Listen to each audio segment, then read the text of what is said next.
Gold, trusted gold buyers. మీరు తాకట్టు పెట్టిన బంగారాన్ని విడిపించి ఈ రోజు ఉన్న మార్కెట్ ధరకు కొనబడను. ఇదిగో కోటయ్య, పాపం అని భయపడుతున్నావేమో. చేసేవాడెవడు, చేయించేవాడెవడు, అంతా పరమాత్ముడే. అందుకని ఎవ్వరికీ తెలియకుండా పని జరిపించే. నీకే ప్రమాదం రాకుండా మేము ఆదుకుంటాం. తీసుకో. ప్రభువులు మహారాజులైన తర్వాత ఇంకా బహుమానం ఇస్తారు. కోటయ్య, ఇదిగో విషం. ఈ రాత్రికి ద్రాక్షరసంలో కలిపి జయంతు చేత త్రాగించు. చిత్తం. విష ప్రయోగం జరిగిన మరుక్షణమే మాకు ఆ వార్త అందించు. చిత్తం. యువరాజా, మన సన్నిహితులు సామంతులు అందరూ విచ్చేశారు. తమరు ఈ విలాస మందిరంలోనే ఉండడం అమ్మగారికి రాకుమారికి కొంచెం ఆందోళనగా ఉంది. మంత్రి గారు, ఆడవాళ్ళందరినీ ఇలాగే అనుమానిస్తూ ఉంటారు.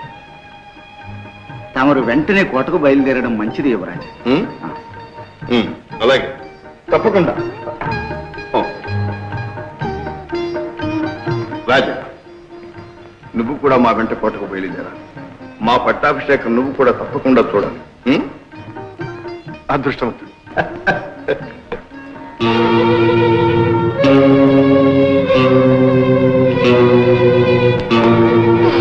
ఏమిటిది? ద్రాక్షరసం ప్రభు.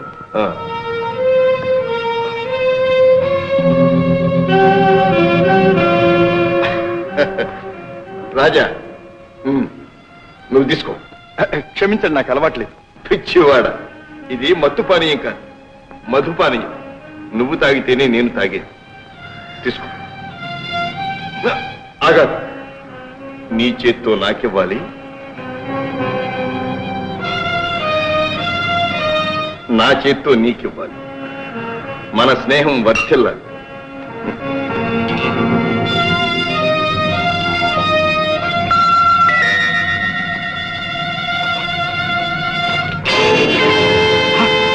యువరాజా, యువరాజా, ఏమైంది? ఏమిటిది? యువరాజా, యువరాజా, యువరాజా, కడుపులో మంట, కడుపులో మంట.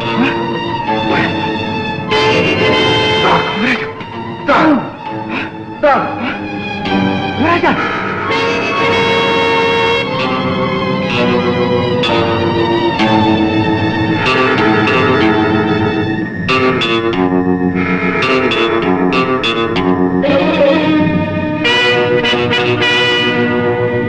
ఇక్కడేం చేస్తున్నావు?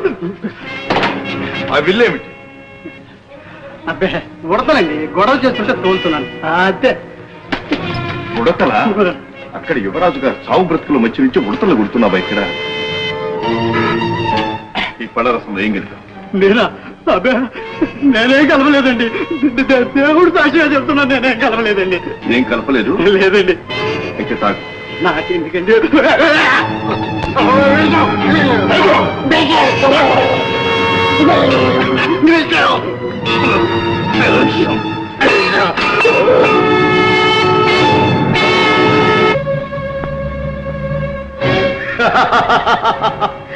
శభాష్, వేసేశాం కోటలో పాక. విష ప్రయోగం జరిగిపోయింది.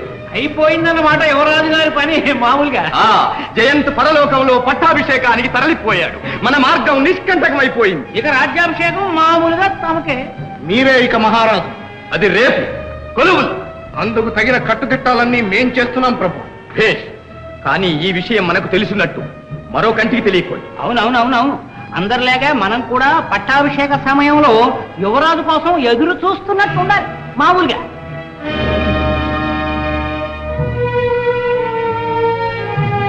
రాజా, ఈ విషయం అతి రహస్యంగా ఉంచాలి. విష ప్రయోగం చేసిన ఆ నీతుడు అతి బలవంతుడు. మనం పెదవి కదపడానికి కూడా వీలు.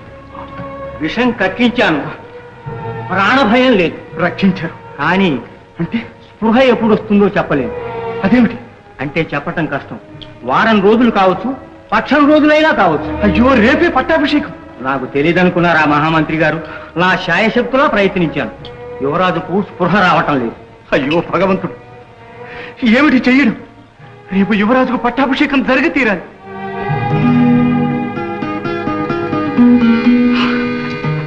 రాజా, ఈ ఆపద నుంచి కాపాడడానికే నిన్ను భగవంతుడు ఇక్కడికి పంపించాడు.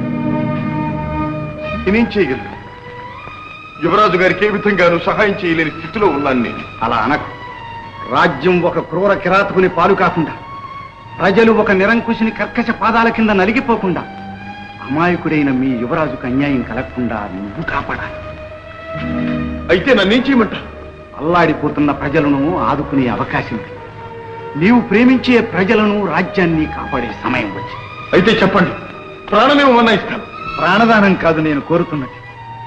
యువరాజుకు స్పృహ కలిగేదాకా నువ్వు యువరాజుగా నటించు. కన్న తల్లి కూడా కనిపెట్టలేని సారూప్యం ఇది. రేపు నీకు పట్టాభిషేకం జరుగుతుంది. ఆ ద్రోహల ఆట కడుతుంది. మంత్రి గారు, రాబోయే ప్రమాదం మీరు గుర్తించడం లేదు. రాజ్యానికి, ప్రజానీకానికి రాబోయే ప్రమాదం ఇంకా గొప్పది. కనుక నువ్వు అంగీకరించక తప్పదు. వద్దు, నేను సామాన్యుణ్ణి. ఈ రాచరిక మర్యాదలు నాకు తెలియదు. ఈ మోసానికి నేను అంగీకరించాను. మోసం? ఎవరిని మోసం చేస్తున్నావు? మోసం తలపెట్టిన మోసగాళ్లను న్యాయం కోసం మోసం చేస్తున్నావు. రాజా, ఇవి చేతులు కావు. ఈ ప్రమాదం నుంచి నువ్వే రక్షించాలి. నిన్ను నేను నీడలా చూసుకుంటాను. ఈ పట్టాభిషేకం తప్పిపోతే యువరాజుకి ఈ జన్మలో రాజ్యాధికారం రాదు. ఈ రాజ్యాన్ని, ప్రజలను, యువరాజుని కాపాడడం నీ చేతుల్లో ఉంది. ఏమంటావు?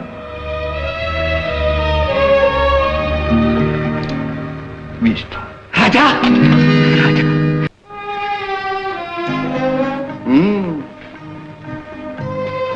ఒక్కరోజు రాజు వేషం సరిపోయింది, మరి నటన?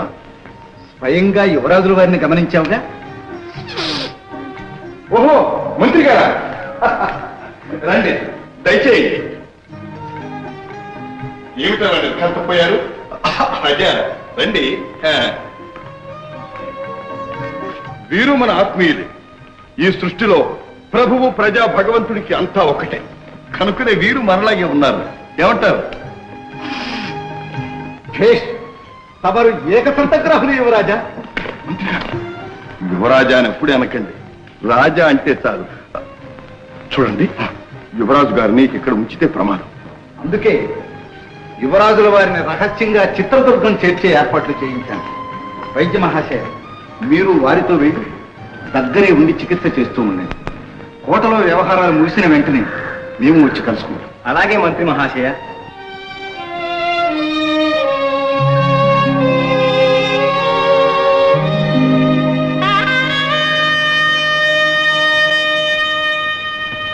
యువరాజు, మిమ్మల్ని చూడకముందు మీ మీద పగ గుండెల్లో రగులుతూ ఉంది. చూచాను. ఒక్క మాటతో, ఒక్క చూపుతో నన్ను మీ వాణ్ణి చేసుకున్నాను. మీ మీద జరగబోయే అన్యాయాన్ని అరికట్టడానికి నేనొక్కడిని పెడుతున్నాను.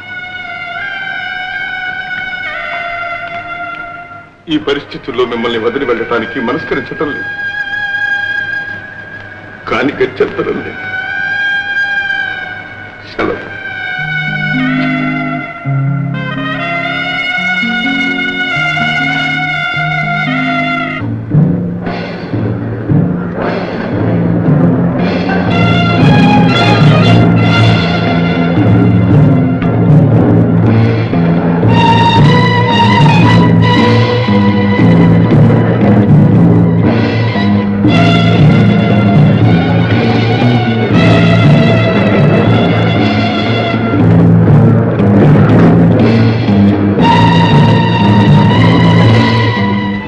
చిరంజీవి ఇంకా రాలేదు. ముహూర్తం సమీపిస్తుంది. నాకేదో భయంగా ఉంది అత్తయ్య. వారిని తీసుకురావడానికి వెళ్ళిన మంత్రి గారు కూడా రాలేదే.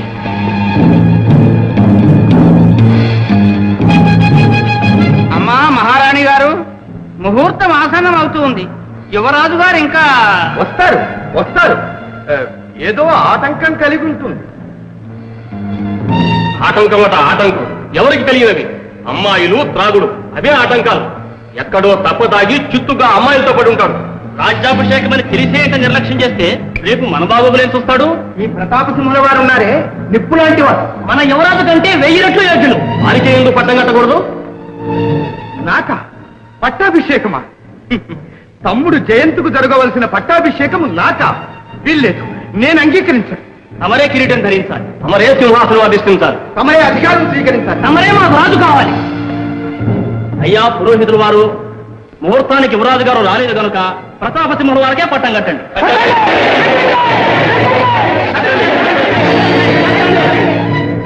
ఏమిటి ఈ నిర్బంధం? తమ్ముడు చేసిన చిన్న నేరానికి ఇంత పెద్ద శిక్ష నాక?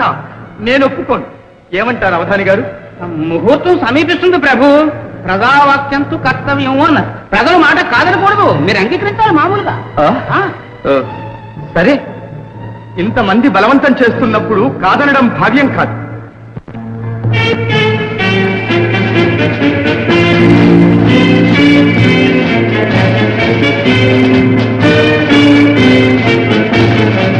కార్యక్రమం కానివ్వండి.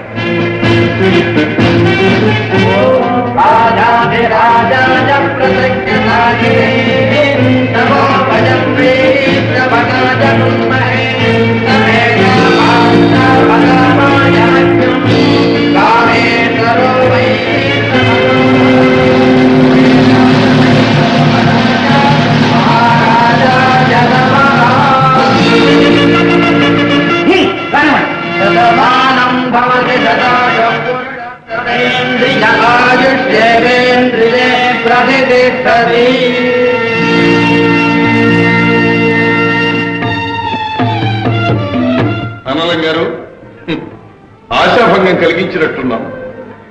సభ వారందరూ మన్నించాలి. కోరి ఆలస్యంగా వచ్చాం. ఎవరెవరు ఎలా ప్రవర్తిస్తారో చూడాలనిపించింది. చూశాం.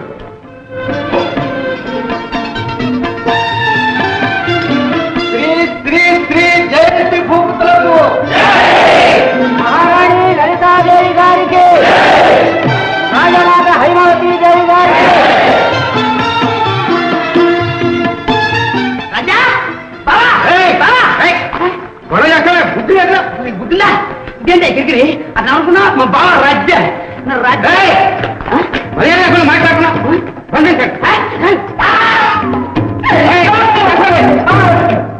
ప్రభు, తమ సందేశానికై ప్రజలు నిరీక్షిస్తున్నారు. సోదరులారా, సామంత శ్రీమంతులారా, ప్రజలారా, ఈ దినం గండికోట చరిత్రలో మరువరానిది. మీ అందరి సమక్షంలో ఈ సింహాసనాన్ని అధిష్ఠిస్తున్న నేను మీ వాడిని, మీ వంటి మనిషిని. మీ కష్ట సుఖాలు, బాధలు నాకు పూర్తిగా తెలుసు. భూదేవంత ఓర్పు మీకుంది కనుకనే ఈ సింహాసనం ఇంకా భద్రంగా ఉంది. ప్రభుత్వాధికారులు మీ ఓర్పును పరీక్షిస్తున్నారు. పదవీ వ్యామోహంలో పడి దేశాన్ని స్పర్శానం చేస్తున్నారు.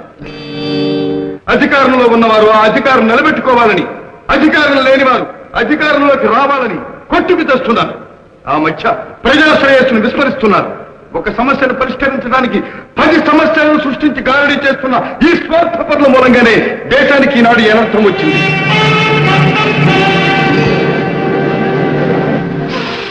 ఇక వీరి ఆటలు సాగం. మీకు మాకు మధ్య ఈ ముళ్ళ కంచెలు ఉండనే ఉండవు. మీకోసం, ధర్మరక్షణ కోసం మా రాజభవన ద్వారాలు ఎల్లవేళలా తెరిచే ఉంటాయి. దేవుణ్ణి పూజిస్తే పన్ను, ఆవుల్ని పెంచితే పన్ను, దానం చేస్తే పన్ను, ప్రాణం పోతే పన్ను. ఈనాడు ప్రజలను దోచుకు తినటమే ప్రభుత్వ ధ్యేయంగా ఉంటూ వచ్చింది. మేము ఈ పన్నుల విధానం మార్చివేస్తున్నాం.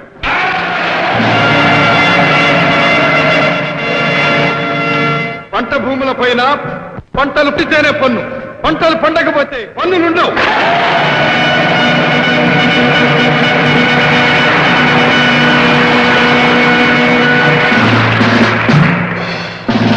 ప్రతి మనిషికి ఊడు, గుడ్డ, నీడ అవసరం. అలాగే దేహానికి ఆరోగ్యం, మనస్సుకు విద్య, వినోదం అవసరం. కాబట్టి వీటన్నిటి మీద పన్నులు తీసివేస్తున్నాం. మన సంఘంలో హెచ్చు తగ్గులు లేకుండా అందరికీ సమాన న్యాయం, మా ప్రజలందరూ సుఖప్రదంగా బ్రతకడానికి అన్ని ఏర్పాట్లు చేస్తున్నాం. మా ఆదర్శ ప్రభుత్వానికి మీ అందరి అండదండలు, సహకార సంపత్తులు పూర్తిగా లభిస్తాయని విశ్వసిస్తున్నాం.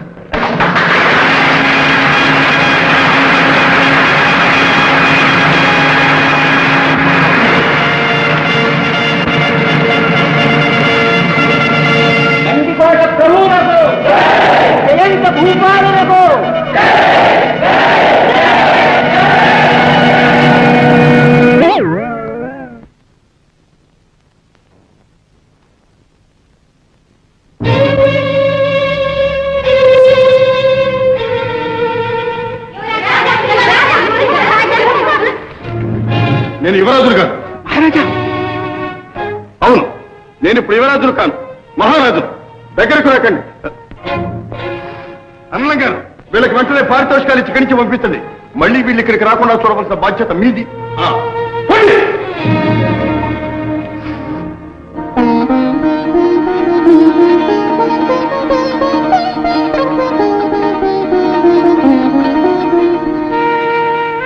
నెగ్గావు రాజా. ఇక ఉంది అగ్ని పరీక్ష. మీరిప్పుడు గండికోట ప్రభువులు. మీరే తన భర్త అనుకుని మీకోసం శయనాగారంలో మహారాణి వేచి ఉంటారు. రాజవంశ గౌరవం, అంతఃపుర మర్యాద ఈ గండికోట రహస్యం. నువ్వు కాపాడతావని నమ్మకం నాకుంది. అంతకంటే ఇంకేం చెప్పలేను రాజా. మీ విశ్వాసం మమ్ము చెయ్యి. స్వామి, ఏమిటి కన్నీరు? కన్నీరు కాదు, మీ అనురాగాన్ని అభినందిస్తూ ఆనంద బాష్పాలు. అభినందన? భర్తను భార్య ప్రేమించడం ధర్మం. ఈ మాత్రానికి అభినందించాలా? సరేలేదు, ఇలా రండి. ఎక్కడికి? అదేంటి ఏమీ తెలియనట్లు అడుగుతున్నారు? ఈ నోటి వెంటే వినాలని. అలానా?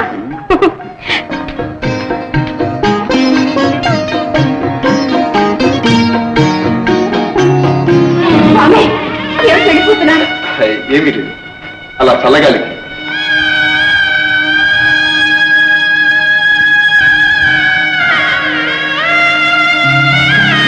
మోసం చేశాడు. ఇంత ద్రోహం చేస్తారా? ఆ కుక్క డబ్బు తీసుకొని విషం పెట్టకుండా విడిచిపెట్టాడే, వాడిని నిలువునా చీలుస్తాడు. చీల్చి చెండాడాలి. తమ జాతక చక్రంలోని గ్రహాలన్నింటినీ కూడదీసి ఎంతో చక్కగా ఒక గదిలో కట్టి పడేస్తే ఒక్క దెబ్బతో చెదరగొట్టి పడేశాడు సన్యాసి. ఆవేశపడకండి. కోటయ్య మనతో అబద్ధం ఆడడు.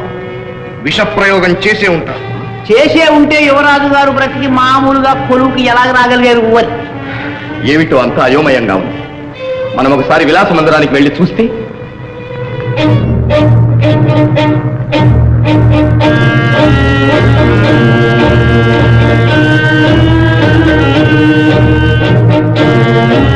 ఎవరు ఉన్నట్టు లేదే.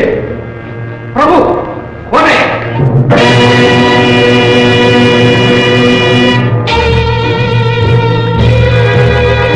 విషం తాగి చచ్చినట్టున్నాడు. ప్రభు, వీడు చనిపోతూ ఏదైనా వెల్లడి చేసుంటే? చేస్తే విషప్రయోగం జరిగిందన్న సందేశం మనకెవరు పంపుంటారు? మహామంత్రి మామూలుగా ఏదైనా మంత్రాంగం నడిపిస్తున్నారేమో. ఏమైతేనే చేతికి చిక్కింది అనుకున్న అదృష్టం జారిపోయింది. జయంతికి విషయం తెలుసుంటే? అది యోచించవలసిన సంగతి. తెలిస్తే ప్రమాదమే. అది తెలుసుకుందాం. పదండి.